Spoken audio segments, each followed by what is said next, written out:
All right. We'll let everyone get settled for a second here. So, how's everyone doing? Good? Yeah? All right. We're going to flip everything on its head a little bit. So, we've been hearing a lot about technology, which is amazing, and it's enabling a lot of the future of what we're doing.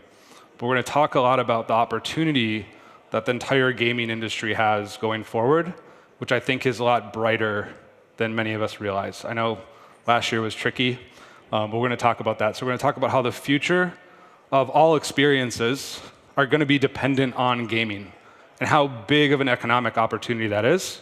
And then we're going to be talking about the future of gaming and who we see being successful right now in games and what their focus has been and how it's been on their players and on the human beings in their games. There we go. So there's an engagement crisis that's happening right now. If you look across TikTok, Instagram, different platforms, if you look at the top games right now, many people have brought up games that are getting better at live services, for example.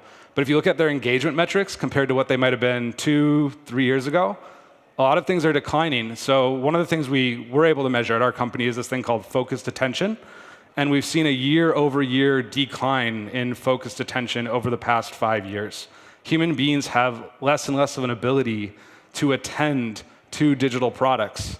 And everyone's trying to fight for that through dopamine-based experiences. What's the thing that we can throw in front of you? But what that doesn't equal is dollar signs over time anymore. So competition is getting harder and harder. And you can see the metrics on the side of some of the things that exemplify that. What's interesting is if you look outside of games, let's zoom out for a while.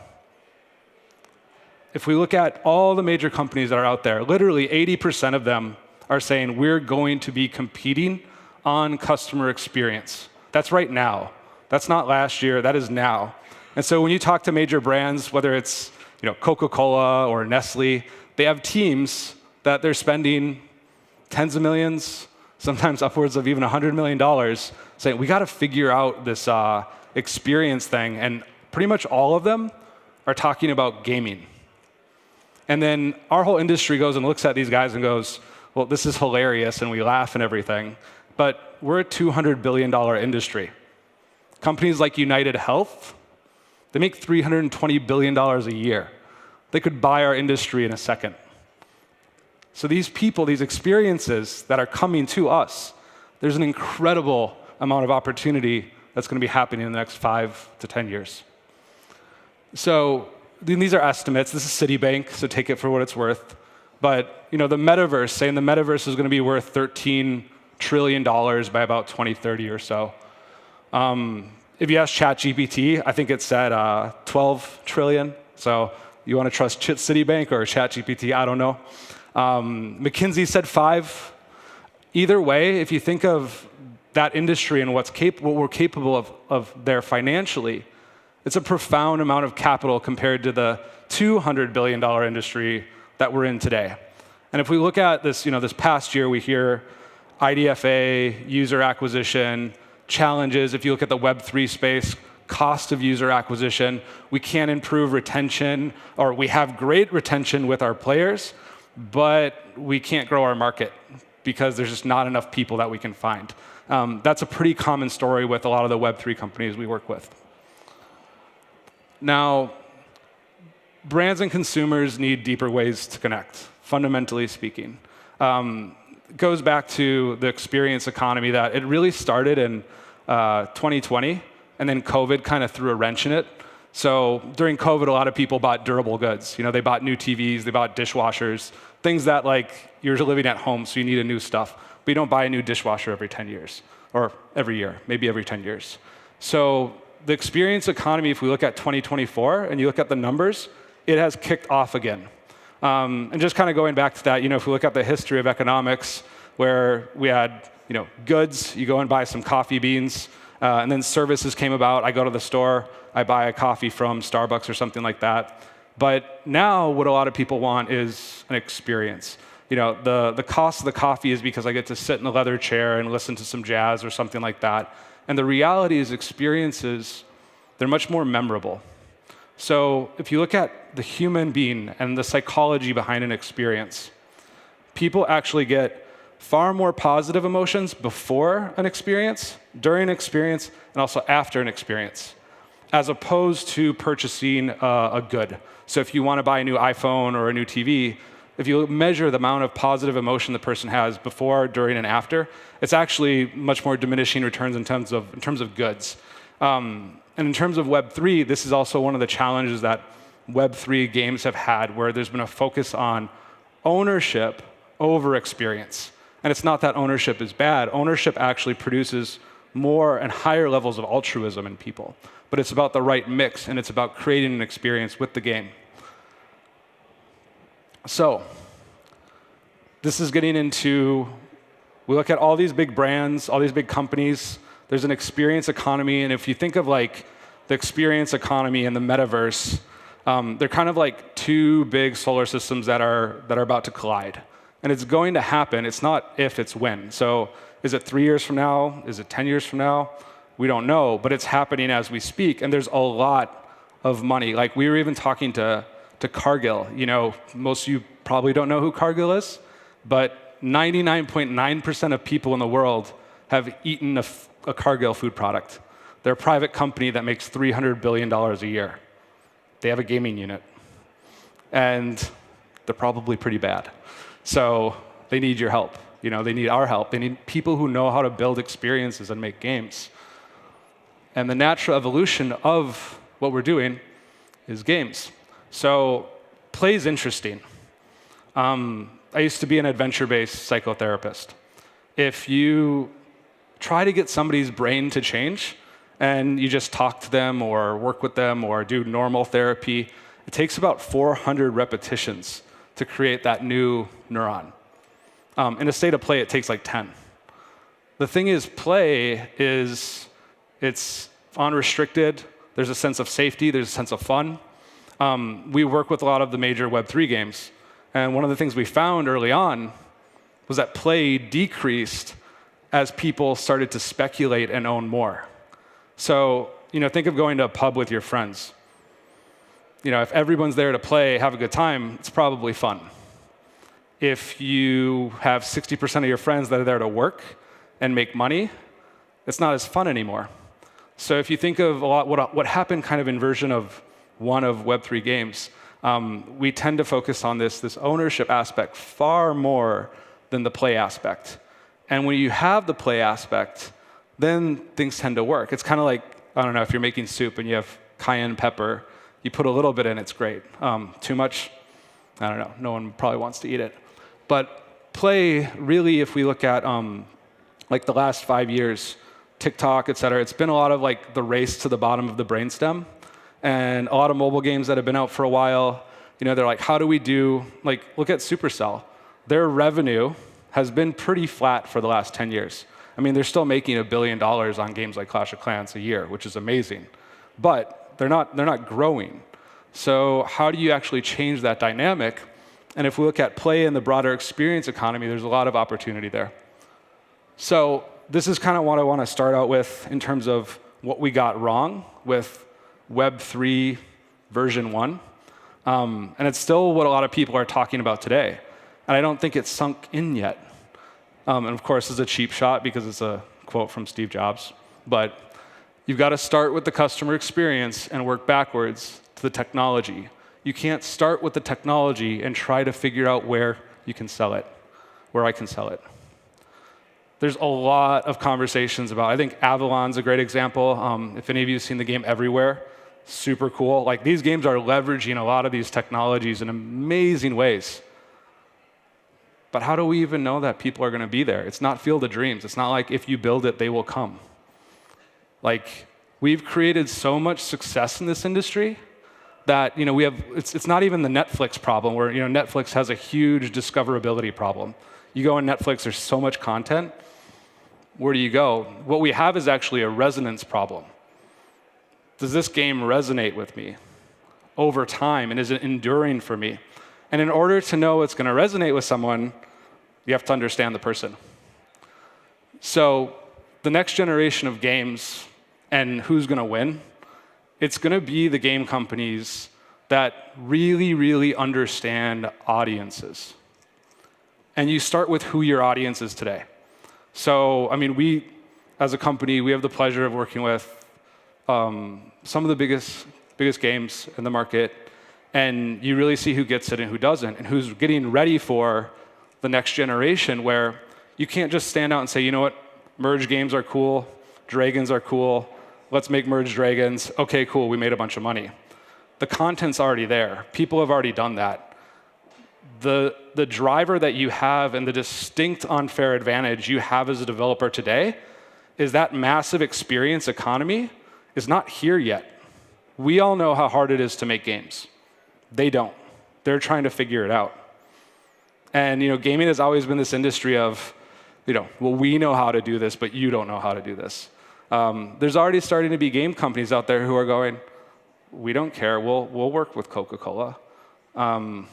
And I know it's tricky right now, and some people are like, well, maybe we can get around install costs and things like that by working with Apple.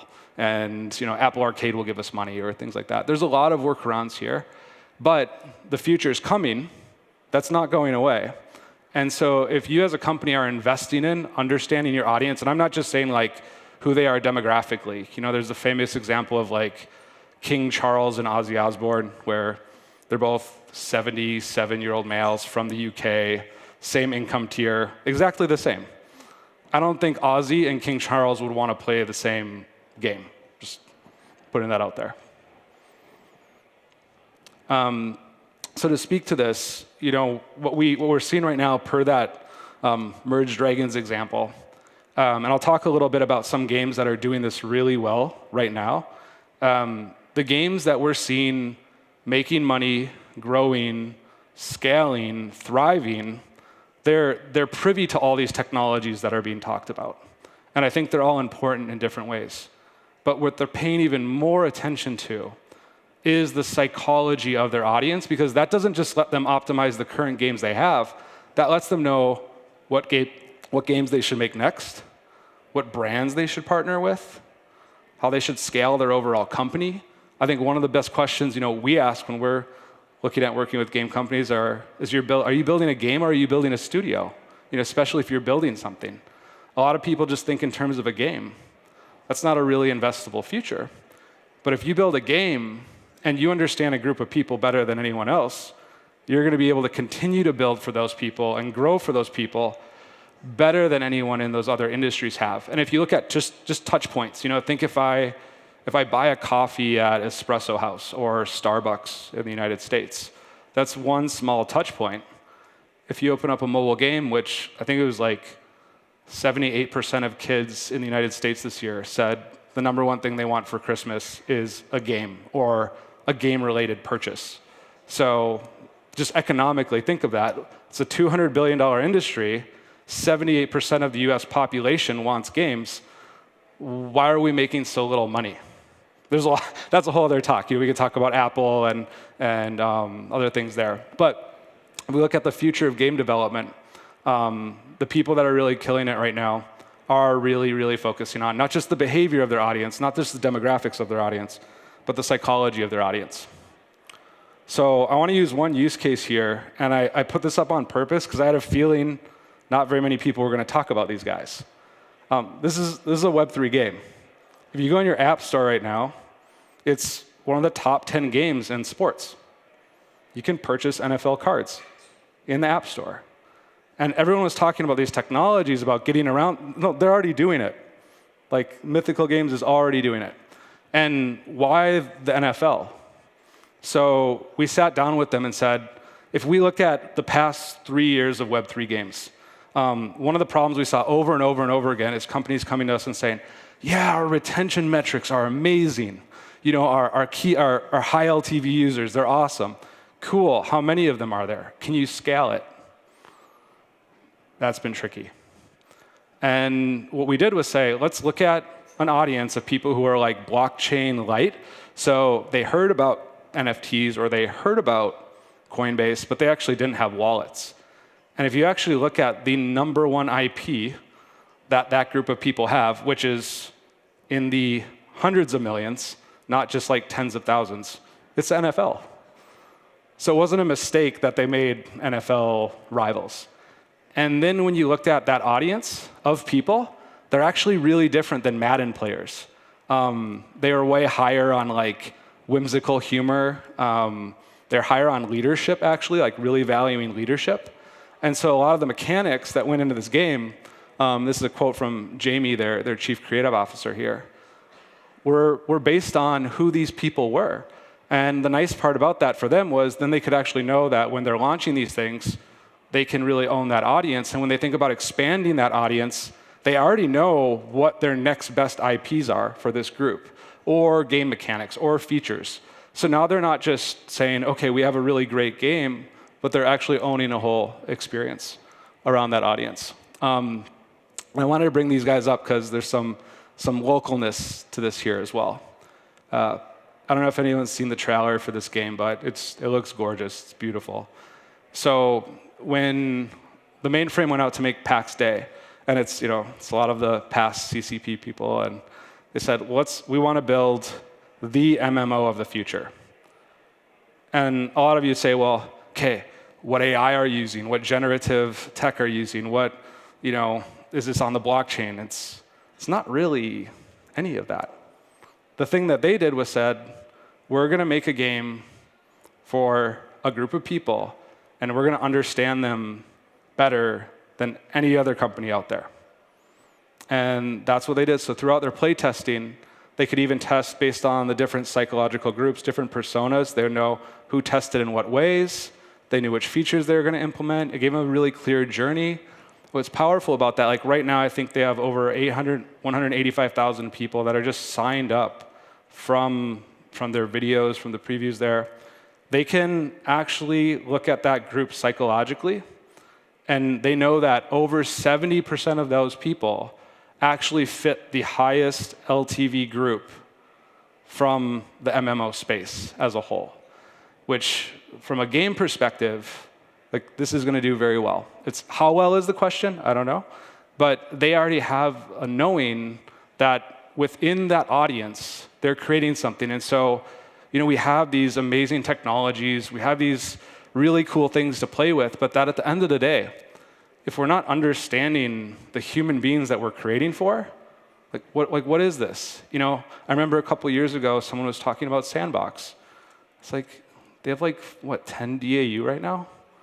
Just because you can own something, and sorry if I offended anyone there, but it's like, just because you can own something doesn't mean that it's going to be this incredible experience. And ownership can, as we have seen, get in the way of play.